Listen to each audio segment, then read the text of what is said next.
Hey there, Emma. I need to have a little talk with you about your conduct around the office. Do you realize that you're just a regular employee, right?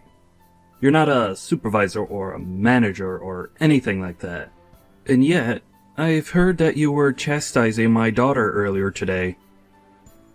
No, I'm just curious what made you think that it was appropriate for someone in your position to go and do something like that. Hello, Mr. Sharp. I take it that you're talking to me about the conversation that I had with your daughter Lily earlier today, yes? Well, the thing is that she has been showing up to work almost an hour late every day for several weeks now.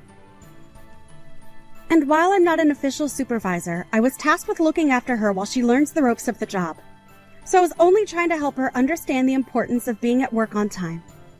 I wasn't trying to chastise or bully her, but I thought that she should know it wasn't okay to do that. In fact, I'm glad that you're reaching out to me about this. I was hoping that you could talk to her about this problem as well. What in the world are you talking about? You have got a lot of nerve even trying to talk to me, your boss, in that way. I'm sorry, did I say something wrong? I really wasn't trying to step on anyone's toes. It's just that I was told to show her the ropes. And now my daughter is absolutely furious. Tell me, do you talk to my daughter in that same condescending tone when you try and show her the ropes? You should know that I'm her father, and I know very well that she's a capable worker who doesn't need someone of your standing telling her what to do. I'm sorry, but are you telling me that I shouldn't have told her to stop showing up to work so late every day? I'm the head of this division. Don't you think I'm already aware of when people are showing up on time and when they're late? If I had a problem with my daughter showing up late, then I would say something about it. Didn't that thought ever even cross your mind? I'm sorry, I'm really confused here. Are you telling me that you're okay with your daughter acting this way around the office? I'm telling you that you have got a lot of nerve thinking that you can go and yell at my daughter about how to do her job. You're nothing but a little peon in this company. You're a replaceable worker drone who seems to have forgotten their place. Mr. Sharp, I'm really sorry if I've done something wrong. I didn't mean to overstep my authority, but I don't think there's any need to talk to me like this. I only told your daughter what I said because I was tasked with showing her how things work around here. Can we please just calm down and try to think about this a little more rationally? I mean, would you be okay with any other employee showing up that late? You've warned plenty of others not to be late. I was only taking after your example. I don't care what you thought you were doing. The fact of the matter is that you talked to my daughter like that and now she's upset. So clearly, you don't know how to handle helping other employees if all you do is make them cry. What did you even say to her that made her so upset? Mr. Sharp, I really don't know what to say to this except that I feel that this anger is really uncalled for. I really don't think there's any need for you to get this upset over what I said to Lily. And I'm sorry, but I still don't understand why you're even this upset with me to begin with. I was asked to oversee Lily as she starts working here. I have seniority over her just by virtue of how long I've been in the office. I really can't see how I did anything that would be considered inappropriate given my position in the company. Well, it sounds to me like someone needs to remind you of how things work around here. Or are you just gonna keep up this backtalk until I have no choice but to fire you? Are you really threatening to fire me just over this? I think that's a little extreme, don't you? But if the problem you're having is that I was the one who spoke to your daughter about being at work on time, then maybe you could talk to her about this problem. I think she would be more likely to listen to you anyways. Does that sound agreeable to you? Oh, so now you're trying to tell me what to do as well? You really just don't know when to shut your mouth, do you? Okay. I see that I've misspoken, and I'll make sure that nothing like this happens again. I'll return to work now. How many times am I going to have this same talk with you? Huh? Well, last time was just that. As of today, you are fired from this job. Mr. Sharp, are you really going to fire me like this? Because if you're serious, then I suppose I'll have no alternative but to leave. But you do realize that you're doing this all because I'm gently informing your daughter of how to act in the office. Is that what you call all the horrible yelling and chastising of my daughter? I thought I already warned you about not doing that. But if you're not going to listen to a direct order from your real boss, then it's obvious I have no choice but to let you go. I just hope some trash like you learns how to listen to your superiors one day. I guess we'll just have to see who the real piece of trash is, won't we? Excuse me? What did you just say to me? You think that just because I'm firing you means that you could talk to me however you want? I'm just saying that your daughter shows up to work late every single day. She never does any actual work when she's here, and I've only ever seen her on the phone. Are you really going to try and tell me that this isn't an employee in need of a talking to by someone? I'm telling you that you've no right to be lecturing my daughter over every little tiny mistake she might happen to make while working here. It's not your place, and you need to learn some respect. You don't get to talk to people however you want just because you've worked here longer than them. I suppose we'll just have to agree to disagree on what the actual situation is. But if you want my opinion, you're being far too easy on Lily. And it seems to me like it might also be your fault why your daughter is seemingly incapable of changing her ways. So now you're gonna try and blame all the problems you have with my daughter on me? I really don't think I've ever had to deal with such an uppity employee before. You know, your daughter actually told me the last time we talked that she was sick and tired of dealing with me and that she would have me fired. And now here you are, firing me. So I have to ask, is this because your daughter came to you and asked you to do this? And if she did she ever bother explaining to you why it is that she was being talked to by me in the first place? Oh, this problem is much bigger than just you and my daughter now. If you really think that you could talk to your boss the way that you've been talking to me, then it's clear that there's just no place for you here. I don't ever want you to even step foot into this office building again. Do you understand me? You are fired effective immediately. Well, okay then. If that's your final decision, then I won't spend any more time arguing my case. May I ask what you're going to tell HR and our managers about my firing?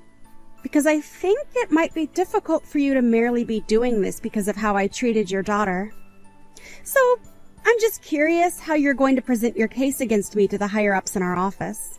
And just why in the world do you think I would type out everything I'm going to say to them here for you to read?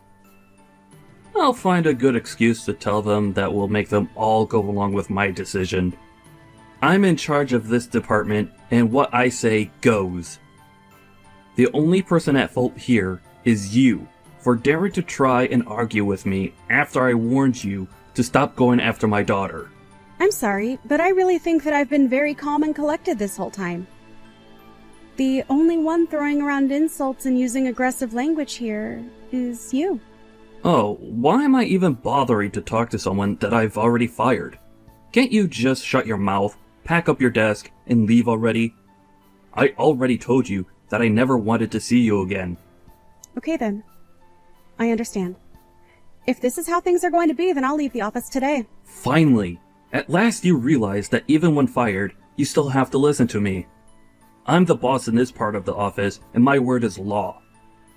You wouldn't stop scolding my daughter, and now you're going to pay for ignoring a direct order from me. Now, get out of here and never ever come back. I understand. I also understand that you're incapable of seeing things objectively and that you're not suited for the position that you have. So, you should know that you are going to regret doing this. I will make sure of that. You're telling me that you're going to try and make me regret firing you? And just what do you think you can even do against me now that you're fired, huh? Besides, I'm in charge here, so what I say goes. It's literally impossible for me to make a bad call because I'm the one who is in charge. Yes, you are the one in charge, and that's what's going to come back to bite you. Anyways, I'll be taking my leave now. Hello, Mr. Andrews. I saw the message left on my desk that you wanted me to send you a message to talk about something. What can I do for you today?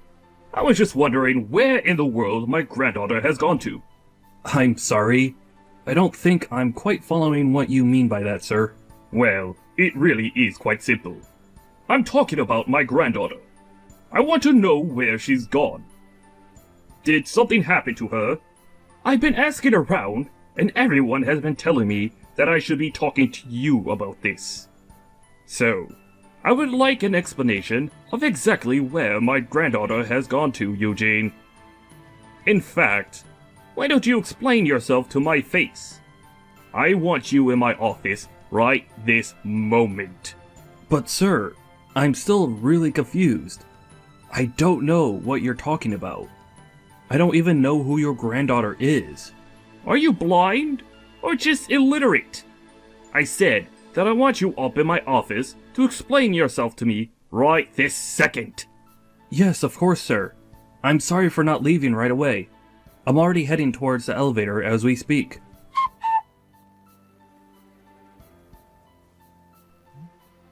What do you want now? You've already fired me, and I've already left the building. If I didn't leave anything there, I don't know what we could possibly have to talk about. Emma, this isn't about you being fired. Well, it kinda is. Look, I just wanted to say that I'm very sorry about the way I treated you the other day. I may have overdone things just a little bit. I was hoping that we might be able to talk in person a little bit. Do you have some time where we could meet up to do so? Well, someone's attitude seems to have changed quite a bit now, hasn't it? Did something happen to bring about this change of heart? Again, I would just like to profusely apologize for the way that I was talking to you the other day. And I would also like to take this chance to invite you back to your position in our company. I had no idea that you were the granddaughter of the head of the company. Oh, I see. This is all because you finally figured out who I really am. Is that it? Please, you have to come back to work for us. Your grandfather ordered me to bring you back to the company at once. Nah, I'm good. Thanks for the offer, though. What do you mean? You mean that you won't come back to work for us? You don't want your job back? I don't really see what the big deal is. I mean, I only left the company in the first place because you were telling me to. And now you're going to come back to me just 3 days later to try and beg for me to come back?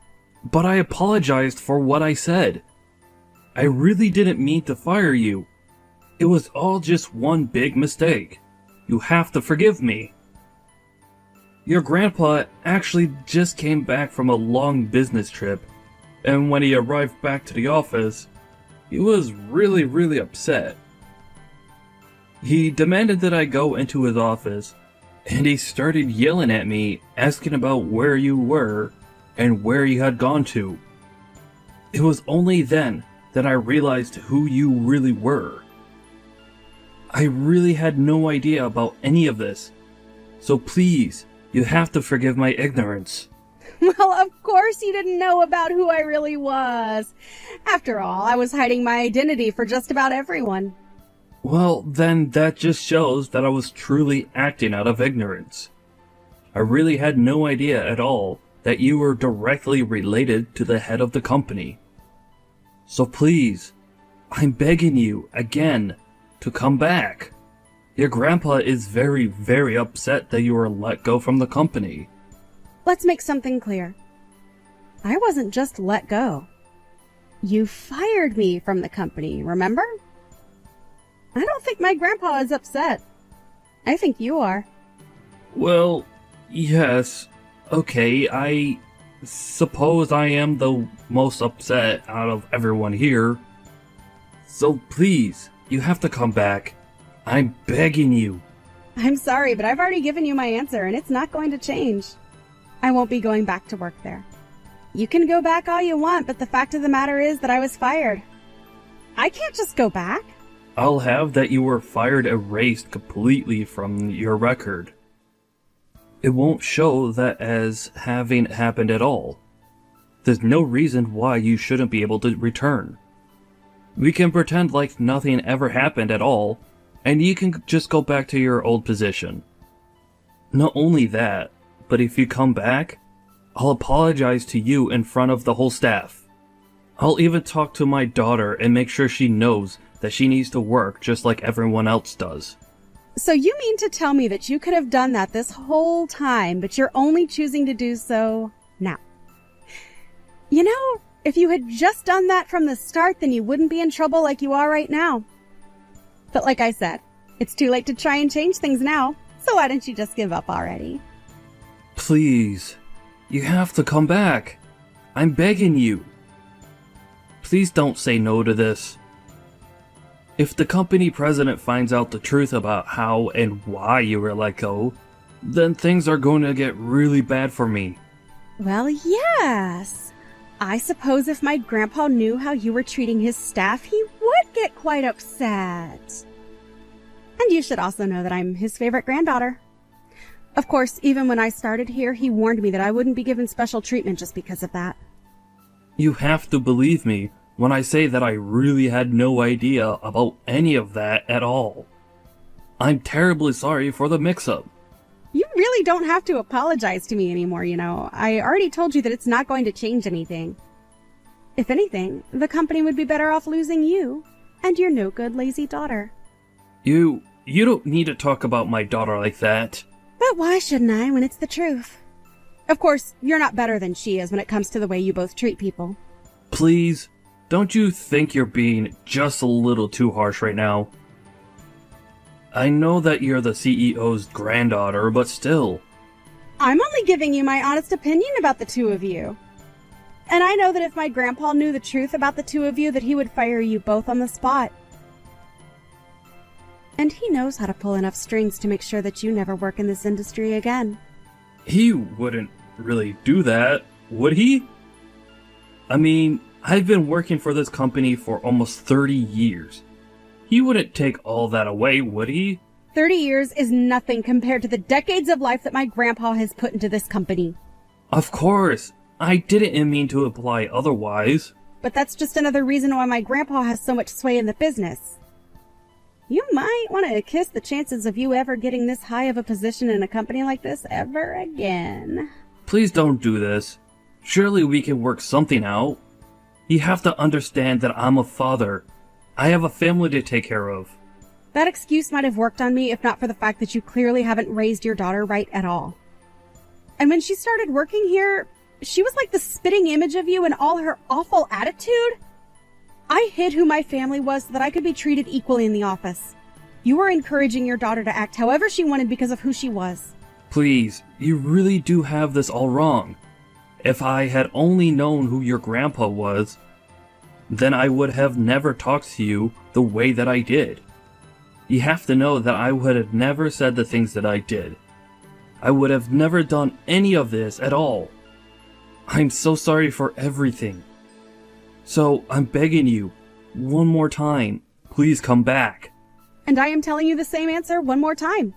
Not going to happen.